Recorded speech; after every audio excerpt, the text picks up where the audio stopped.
The clearance and completion is a tool, right? It's going to help you achieve what you want and can create more energy. This is a tool that will massively, massively accelerate your results and help you get what you want in your business especially, and also in the area of free time. I'm talking about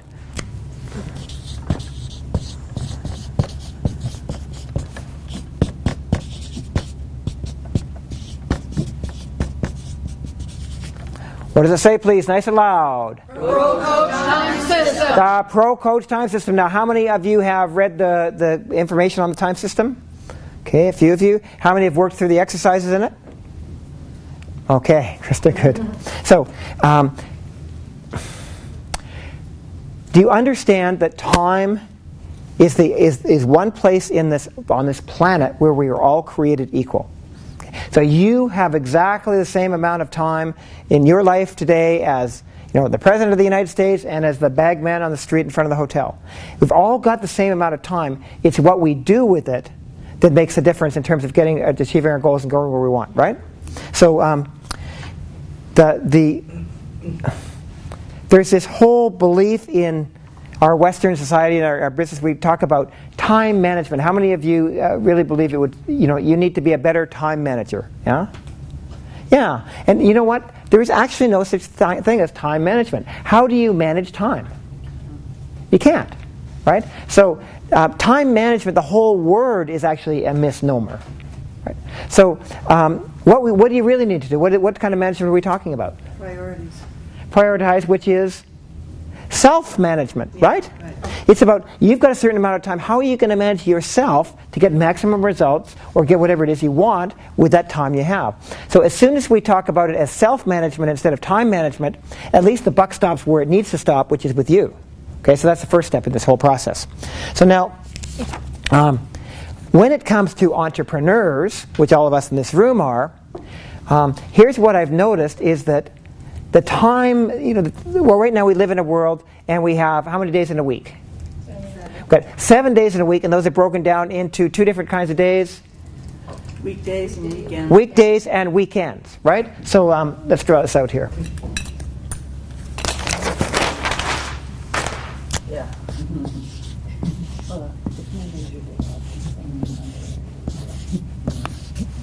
So we got Monday, Tuesday, Wednesday, Thursday, Friday, Saturday, Sunday. So we've got this whole thing where there's 5 weekdays and 2 weekend days. How many of you have found yourself working on a weekend day in the last couple of months? Everybody in the room pretty well. So, would it be fair to say that in this 24-hour, 7 days a week world that we live in, where everything's basically done on demand, and we are entrepreneurs making the best of those opportunities, that for most entrepreneurs, this 5 days and 2 days free days is not applicable anymore? Agreed? You're nodding your head. You got this one, right? Yeah, right. Okay. So what I'm going to put forward is a system that I learned from a fellow by the name of Dan Sullivan, who has a system called the Strategic Coach. And it's a time system. It's what he calls the entrepreneurial time system. And it's basically a different way of managing your time differently so that you actually get more results. And it's a whole different way of looking at time for entrepreneurs. So how many days in the week with the entrepreneurial time system, or in this case the ProCoach time system as we call it? 7 days. There's still 7 days. But now instead of having weekdays and weekends, we're going to have 3 different kinds of days. The first day will be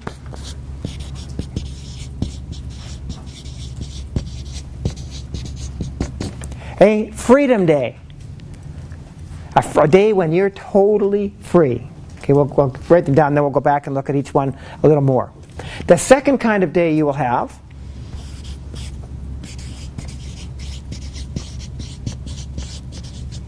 is a production day. These are the days when it's nose to the grindstone and you're getting some work done. So no work at all, getting some work done. And then the third kind of day, you can't be either on or off like this. There's ought to be other days, administrative days, and so on. And they are called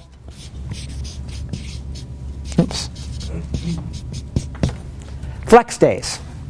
So 3 kinds of days. So here's kind of the concept of how the system works. Have you ever noticed that when there's a day where you're out, a week where you're out of the office for a day, like today, okay, you're here in this course today, so today's Tuesday, so from your point of view, this day is kind of taken out of the calendar, right? So now how many days in your week without today? 6 days, right? Have you ever noticed that there are certain things that you want to get done in a week, and if it's a shorter week, you still manage to get most of those done? The highest priority of things that have to get done, right? Yeah. So this whole concept is, I'm talking actually zeroing in on the production day now. What we're talking about with a production day is a day where you're actually going to block it out of your calendar as a production day, and it's going to be a day when you spend working only on things that develop your business. Okay, so what sort of things develop your business? By the way, let's talk about the definition. And this is all, we've got the handout here. Do you want to hand it out, please? That would be a good idea. A production day, the definition of a production day is a day where you spend at least 80% of your time, 80% of your work time, your working day, engaged in what we call high payoff activities. Now, what's a high payoff activity? Sorry? Billable hours? Billable hours. Basically, well, here's how we define a high production activity, is anything that puts money in your pockets in the next 90 days. So if you're doing any activity that would be putting more money in your pocket, like your income will go up in the next 90 days as a result of being in doing this activity, then that is going to be a production, what we call a production activity. And they basically, and on a production day, you spend what percent of your working day on production activities? 80%. 80% of it, right? We're on page 2 here. Okay, so we've got this production day, and your category, in terms of what you do, you're going to fall into one of two categories. Everything you do is going to put money in your pocket in the next 90 days. Number one is going to be what I call delivery.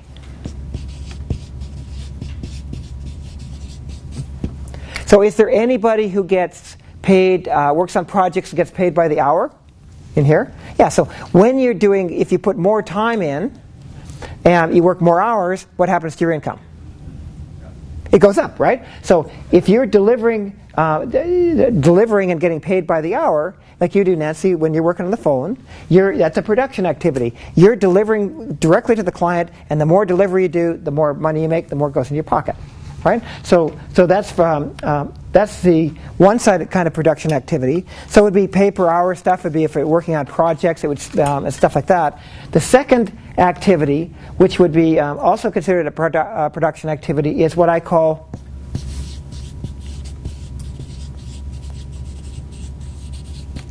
work you're doing to develop your business. So this would be basically any kind of sales activity that you're doing.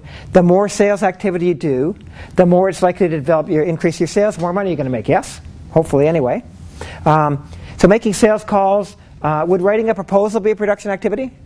Sure, because it's going to put more money in your pocket in the next 90 days, hopefully. Now, raise your hand if you've got employees. Anybody got employees? Okay, so if you are working with your team and helping them get themselves organized, would that be a production activity? Like teaching them something? Teaching them or managing them, making a plan for what they're going to do in the week, anything like that. If you give them, spend that time with them, are they going to increase the money you make in the next 90 days? Hopefully, right? So absolutely, that would be. Or anytime you spend managing others, that's production activity. Because ideally, you're managing them to produce more, and it's going to put more money in your jeans. I'll give you an example. For a long time, I worked with Richard Jaffray, who's the president of the Cactus Restaurants, still is the president of Cactus Restaurants, and we talked about this concept, and he felt that doing his production activity was mostly being in the office and having strategic planning meetings with his team for sure, that kind of thing. Working through his list of the projects, the buildings they were building and developing the business. And I said to him, well, Richard, what happens when you go out and you actually just go into one of your restaurants out in the street and you sit there and have a cup of coffee? I said, what happens to your sales? What do you think he said? Goes up. They go up. Because why? The staff, the boss is here. Right? So what do you think happens to the quality of service and speed of service? What do you think happens to the quality of the food? It goes up, right? So him just sitting in a restaurant is actually a production activity. And he started getting out into the field more, and it really made a difference in terms of getting him in touch with what was going on out there, and their sales went up. Imagine that. I've got another client who is a software developer. So he spends time creating a product, and then he's going to sell it. If it's something that's going to be able to deliver in the next 90 days, that is a production activity. You with me? Did you have a question? So a trade show, writing an ad, writing a newsletter, all those things would go on to production? We've got to be very careful. So a trade show, is a trade show always a production activity? Well, that depends on how you do it. The same with networking. Are you generating business when you're there? If you're doing the activities that are actually going to put more money in your pocket, then absolutely. If you're going to the trade show or networking event to socialize, to hand out a few cards, but you're not really being focused, and it's just the same one, here's my belief. If you go to the same networking meeting over and over again, it's not really a production activity. If you go to one once or twice, or you go to a trade show where there's people you don't know and so on, that's developing your business. You have to decide for yourself. But the real question you ask yourself is, for production days, how close to the money is it? Like, is there a direct connection between me doing this and putting more money in my pocket? So if I go to the high output networking meeting every Tuesday, after a while it starts to get a little bit stale, and I'm not necessarily putting more money right in my pocket. But if I go once a month maybe, to keep in touch with my relationship and let people know about our seminars that are coming up, that might be a production activity. So you've got to make the decision. Everybody good with this? Understood? Yes? But then with all the cleanups and completions, like I look at that and say if I take a half an hour to do cleanups and completions, my energy and focus drive everything for everything else I do is going to move forward. So I'd almost want to call that a production activity because I know it's going to change me. Cleanups, completions, and deletions. So that's really nice because it makes a really good distinction. Here's a question I'm going to ask you. If you spent all your time doing cleanups, completions, deletions, would you make more money? No. So it's creating an environment for more productivity, but it's actually not directly connected to making more money. So it would not be a production activity. In this, you being here in ProCoach today, is this a production activity? If you spent your entire life in this program, would you make more money? No. So it's peripherally. I'm not saying you're wasting your time here, but you're not doing production activity that's going to move you directly to where you want to get to. I have a question. What Yes. if, for example, I went to a seminar and I met a lot of great people, I have some future prospects, and they might become my client? Yes. Would you call that a production day, or still doesn't count? Well, you're going to have to make the call yourself. My experience is if it's a seminar like this, you might make a potential client here today. That wouldn't really make it a production activity. See, the production activity is there's like a direct connection between what I'm doing and making money. And the reason I'm putting this clear definition around is it's way too easy to BS ourselves and think we're out there doing this productive activity when we're not. Anybody ever do that? Right?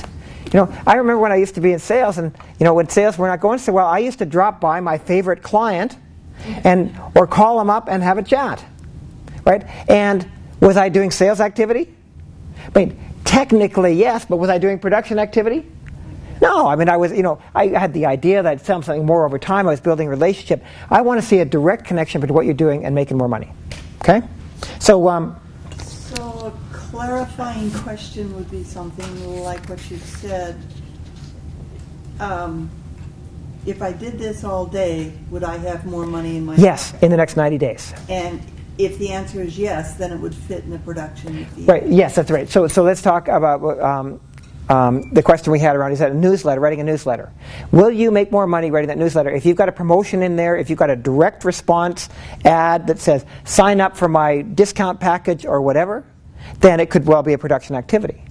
If it's going to take you 12 hours to write it and it's going to say, call us for more information, it's probably not a production activity. So you have to decide it for yourself. But this is really time when you are working on your business and putting money in your jeans. So raise your hands. Does anybody have uncollected accounts receivable?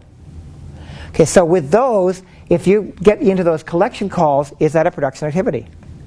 Yeah. Well, If they pay. here's the question. If you spend all your time collecting unpaid bills, would you earn more money? Yeah. No, you already earned the money. Now you're just collecting it. Literally, if that's the only part of ProCoach you used, but you used it well, for the vast majority of people in the program, you would double your income and double your time off, just like that, really. Okay, let's talk about freedom days. So, a freedom day. Definition. Any day, 24 hours from midnight to midnight, during which you do no work in any way, shape, or form. That is a freedom day. So raise your hand if you, based on that definition, you haven't had freedom day for quite a while. Okay, there's quite a few of you, yes. So why do you want to have freedom days? What are the benefits? Rejuvenation. Rejuvenation, for sure. You feel your battery's getting a little discharged, right? Creativity.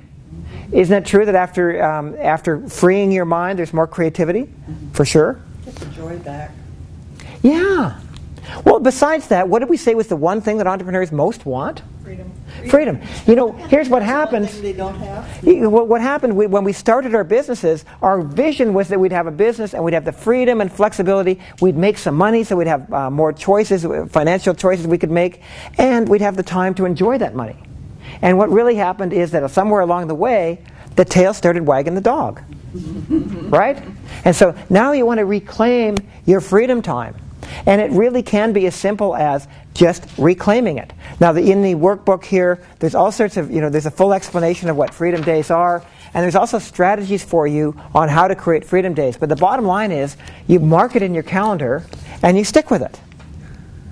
And when you don't work in any way, shape, or form for a day, that's a freedom day. Now, here's a question. Imagine you get up early in the morning, okay? And it's you're getting into your day. It's a weekend. You go and you wash the car and kind of clean up the garage a little bit. You go and do some grocery shopping, and then you come home, have dinner with your in-laws that you don't really like all that much, and then they leave and the dishwasher overflows and you have to clean up. Now, did you have a freedom day? No. Well, you know what? You actually did, technically. You just had a really crappy freedom day. Right? Because if you didn't do any work in that time frame, it was a freedom day. Now, the flip side, imagine you wake up in the morning, you go for a leisurely walk before breakfast, have breakfast with the family, go out golfing with your buddies, you do whatever your favorite activity is, have dinner with some friends that you really like, and then at the end of the day, you do your weekly plan and kind of get yourself, work on maybe a few emails or whatever for the business. Did you have a freedom day? No. No, but you had a great flex day, right? So there's different qualities of freedom days. So what I find works best is that if I'm going to try and take 2 days off in a weekend, I might have a little tiny bit of work to do on one day, or I'll at the very least put all the things I don't enjoy into one day. And then I'll preserve that one freedom day, and that's the day that I'm really going to have a good time. So I'll, do all the little errandy things, and on the same day I'll write my little notes or whatever I have to for the business, and then my Sunday is typically completely free. I don't even answer the phone or turn on the computer or whatever, or Saturday, whichever one. Right? Yes? So are you basically saying that people has BlackBerry right now has no freedom day? I'm saying that if you have a BlackBerry right now, you have no freedom days. I actually think that, this is just my opinion now, I think BlackBerries are the greatest curse that was ever created in terms of us creating the lives that we want. Because now we're constantly connected with a bunch of people we don't really want to be connected with. And I sat in a restaurant the other day, and I was waiting for an airplane, and 3 people came in. They were younger people in their late 20s, early 30s. They sat down for lunch together, and they're having lunch, and all 3 of them, there was no conversation. They're just doing their thumb thing. Like it was really, there's no relationship there. So that's my own opinion. Now, of course, a BlackBerry is a tool, just like ProCoach. It can be used positively, but you have to manage it rather than falling victim of it. And I've heard that if you're in Toronto, basically if you get an order from a client or a request from a client at 11 o'clock at night and you don't respond by midnight, you probably won't get the order. Well, fortunately we don't live in Toronto, but that's not the way it. That's not what the world I want to live in myself.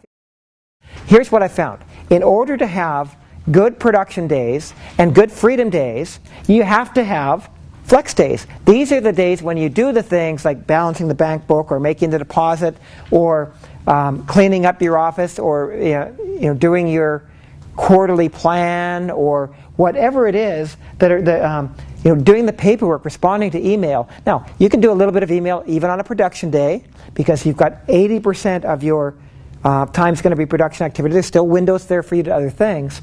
But a flex day is a day that's spent on any kind of activity. Now, can you have a freedom activity on a flex day? Sure. Can you have production activity in your flex day? Yeah. Often do, right? But it's not focused on one or the other. So the biggest thing to get over is that flex days are not bad days, and that everybody's going to have a different number of flex days in their business depending on the profile of the business and kind of how you go about it. So some people manage to only, well, let me ask you this. If you had just one true peer production day every month, and for the rest of your life you did everything else but pretty much the same as you do now, but you had one peer production day per month, would you sell more? Absolutely. You'd make more, right? So even one production day is a good thing.